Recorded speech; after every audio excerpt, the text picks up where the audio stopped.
দিয়েছেন। কোন নবীর শহরের শপথ আল্লাহ করেন নাই।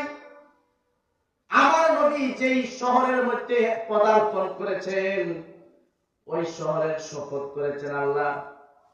ওয়াত্তিনি ওয়াজ্জাইতুনি ওয়াতুরি সিদিনা ওয়া হাদাল বালাদিল আমিন। এই নিরাপদ নগরীর শপথ।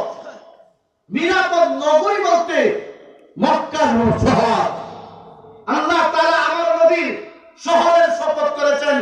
আল্লাহ তাআলা আমার নবীর 4 নম্বরের শপথ করেছেন। আল্লাহ তাআলা আমার নবীর নবুয়তের শপথ করেছেন। আল্লাহ তাআলা আমার নবীর জীবনের শপথ করেছেন। আল্লাহ তাআলা আমার নবীর প্রতিটা পদক্ষেপের শপথ করেছেন, যেটা আর কোন নবীর বেলা আল্লাহ করেন নাই। সুবহানাল্লাহ। এত সম্মান আল্লাহ তাআলা আমাদের নবীকে দান করেছেন। সরকারে দো আলম সাল্লাল্লাহু আলাইহি ওয়াসাল্লাম মেরাজের রাতে দেখেন অন্য নবীরা চাইয়া জানিছেন, আমাদের নবী চাওয়া লাগে নাই। আলহামদুলিল্লাহ। সমস্ত